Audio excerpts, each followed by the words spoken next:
ఇక డీటెయిల్స్ చూస్తే తెలుగుదేశం పార్టీ తొలి జాబితా నేడు విడుదల కానుంది. అయితే దీనికి సంబంధించి టీడీపీ అధినేత చంద్రబాబు అధ్యక్షతన మరి కాసేపట్లో పోలిట్ బ్యూరో సమావేశం జరగనుంది. ఈ మేరకు పోలిట్ బ్యూరో సభ్యులకు సమాచారం ఇచ్చి మీటింగ్కు రావాల్సిందిగా కోరారు. ఇప్పటికే అభ్యర్థుల ఎంపిక వడపోతను పూర్తి చేసిన చంద్రబాబు 175 స్థానాలకు గాను 135 సీట్లకు అభ్యర్థులను ఖరారు చేసినట్లు సమాచారం. ఈ జాబితాపై సమీక్ష నిర్వహించేందుకు పోలిట్ బ్యూరో సమావేశం కానుంది. మేనిఫెస్టో, టీడీపీ అభ్యర్థుల జాబితాకు సమావేశంలో ఆమోదం తెలపనున్నారు.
నేడు టీడీపీ పోలిట్ బ్యూరో సమావేశం, అభ్యర్థుల జాబితాపై మరింత సమాచారాన్ని మా ప్రతినిధి మౌలాలి అందిస్తారు.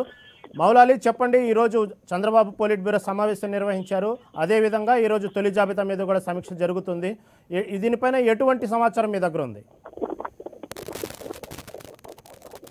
రహీం, ఏదైతే మొత్తం ఏపీలో ఉన్నటువంటి 13 జిల్లాల్లో అంటే 175 అసెంబ్లీ అభ్యర్థులకు సంబంధించి కూడా తుది జాబితా ఈ రోజు సాయంత్రం అంటే 7:15 ఆ తొలి జాబితాను సీఎం చంద్రబాబు అంటే అనౌన్స్ చేస్తారు.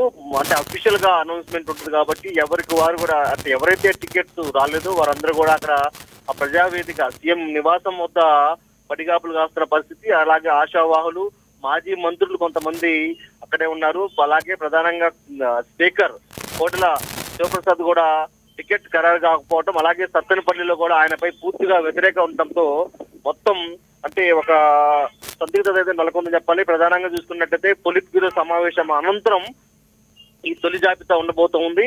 ఎవరైతే ఉంటారంటే 135 స్థానాలను ఈ మొదటి జాబితాలో ఉంటాయి. అలాగే 40 ఏదైతే మిగతా స్థానాలు ఉన్నాయో 40 స్థానాలు కూడా ఒక రోజు అంటే 16 ప్రకటిస్తారని తెలుస్తా ఉంది.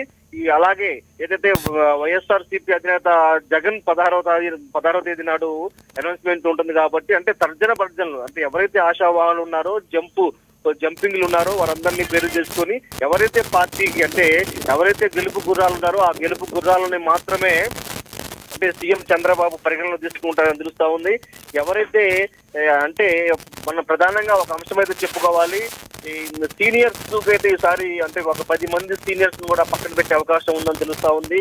ఇటు డోన్ కు సంబంధించి కూడా కోట్ల సూర్యప్రకాష్ రెడ్డి ఈ భార్య సుజాతను కూడా రంగంలో దింపే అవకాశం ఉంది. అక్కడ కేఈ ప్రభాకర్ కూడా పూర్తిగా అంటే ఒక పట్టు కోసం అలాగే తనని అభ్యర్థిగా నిలబెట్టాలని చెప్పి సీఎం చంద్రబాబును వేడుకుంటున్న పరిస్థితి. మొత్తం చూస్తే ఒక ఏపీలో మొత్తం అంటే రాజకీయ వాతావరణం మొత్తం కూడా అమరావతి వేదికగా సీఎం చంద్రబాబు నివాసం వద్ద ఉంది.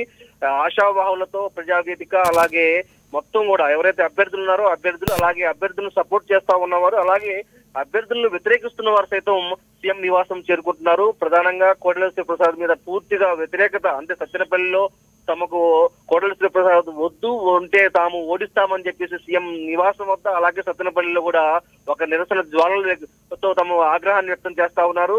మొత్తం మీద చూసుకున్నట్టయితే ఈ రోజు సాయంత్రం అంటే 7:15 సీఎం చంద్రబాబు తొలి జాబితా ఉండబోతా ఉంది. రహీం, ఇంతకు ముందు అనుకున్నట్టుగానే మొదటి జాబితా అవే పేర్లా? ఇప్పుడు పరిస్థితులను బట్టి ఏమైనా మేనిఫెస్టోలో కానీ జాబితాలో కానీ మార్పులు చేర్పులు ఏమన్నట్టు తెలుస్తున్నాయా? తప్పకుండా మార్పులు చేర్పులు అయితే ఉంటాయి. సీఎం చంద్రబాబు గెలుపు గుర్రాలకే తాను ఒక మొదటి ప్రాధాన్యత వేస్తానని చెప్తా ఉన్నారు. ఎవరైతే ఆశావాహులు ఉన్నారో వారికి ఎమ్మెల్సీలు అలాగే కార్పొరేషన్ పదవులు కూడా కట్టబెట్టేందుకు సీఎం చంద్రబాబు హామీ ఇస్తా ఉన్నారు. అదే విధంగా అంటే 175 స్థానాల్లో 130 నుంచి 135 స్థానాల వరకు మొదటి జాబితాలో ఉండబోతా ఉంది. ఇందులో సీనియర్స్ గాని అలాగే కొత్త వారికి కూడా కొంతమందికి అవకాశం కలిగే అవకాశం ఉంది. అలాగే మంత్రి జవహర్ కు తిరువూరు టికెట్ ఇస్తారని ఒక ఊహాగానం ఉంది. అటు గంటా గాని ఇటు కోడెల శివప్రసాద్ గాని అంటే ఒక 10 నుంచి ఒక 15 మంది సీనియర్స్ ను కూడా అంటే ఇక ఈ జాబితాలో ఉండకపోవచ్చేమో అని తెలుస్తా ఉంది.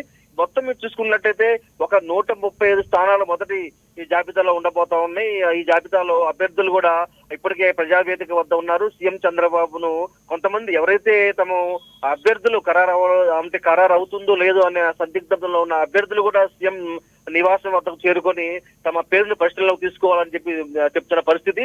మొత్తం మీరు తీసుకున్నట్టయితే పొలిట్ బ్యూరో అనంతరం సీఎం చంద్రబాబు అంటే ఇవాళ ఈ రోజు రాత్రి 7:15 ఒక మొదటి జాబితా ఉంటుందని చెప్పి తెలుస్తా ఉంది రహీం. ఇటు సామాజిక పరంగా కానివ్వండి, ఇటు కార్యకర్తల మనోభావాల పరంగా కానివ్వండి, నేను టికెట్లు కేటాయిస్తున్నాను, ఎవరైనా సరే నేను తీసుకున్న నిర్ణయమే ఫైనల్, దీనికి ఎవరైనా వ్యతిరేకిస్తే మాత్రం పార్టీ యాక్షన్ తీసుకుంటుందని ఇంతకుముందు చంద్రబాబు నాయుడు ప్రకటించారు. అయినప్పటికీ ఇంకా అసమ్మతి రాగాలు కొనసాగుతున్నాయి ఇటు కోడెల కానివ్వండి, ఇంకా కొన్ని నియోజకవర్గాల్లో.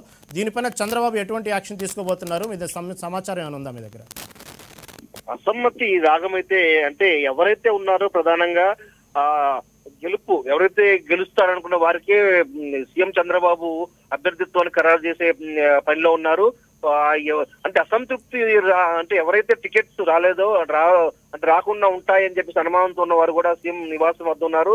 వారు కూడా తమ అనుచరులతో తమకు అనుకూలంగా అంటే మద్దతుగా ఒక సీఎం నివాసం వద్ద తమకు రావాలని చెప్పేసి అనుచరులతో అక్కడ హడావుడి చేస్తున్న పరిస్థితి. మొత్తం మీద చూసుకున్నట్లయితే ఆశావాహులు అలాగే అభ్యర్థి అంటే ఇప్పుడే కొంతమందికి అంటే 125 మందికి గ్రీన్ సిగ్నల్ ఇచ్చారు. ఈ 10 మందిని కూడా ఇప్పుడు ఈ సాయంత్రం లోపు 7 గంటల లోపులోనూ డిసైడ్ చేస్తారు.